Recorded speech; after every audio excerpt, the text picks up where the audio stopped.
apsižvalgykit. Kiek yra išlaižytų žmonių, tokių į išorę tiek suinvestuotų pinigų, bet viduje švilpauja vėjai. Nes statom savo savivertę iš to, kas yra išoriškai matoma. Pamatų dažniausiai žmonės nemato, kol fiziškai nenueini, nepasižiūri. Tai įprotis nusivertinti, tai reiškia ir toliau pamatuose laikyti tuos akmenis, kurie nereikalingi. Jie nėra tavo, jie galbūt atėjo iš mamos, babos, prababos ir ten praprababos, todėl kad jos sąlygos, aplinkybės ir veiksniai diktavo, kad tą akmenį reikia nešti.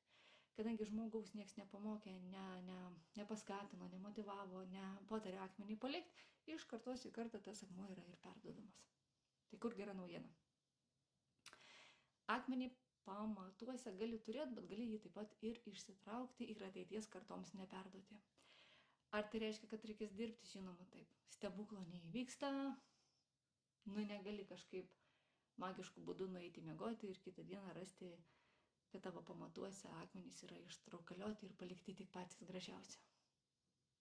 Reikės dirbti. Kaip ir patys pamatai yra sumūrėjami akmuo po akmens, taip ir tu tą akmenį gali išsitraukti vieną po kito ir susidėti, užsilopyti naujais, gražiais, tau tinkamais akmenimis.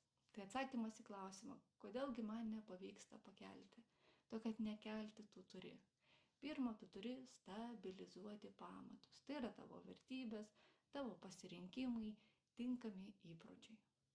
Jeigu šitą vietą tu susitvarkai, tai tada tu jau pats ilgainiui nuspręsi, kiek aukštai kelsi, iš ko kelsi, kokį fasadą turėsi ir taip toliau.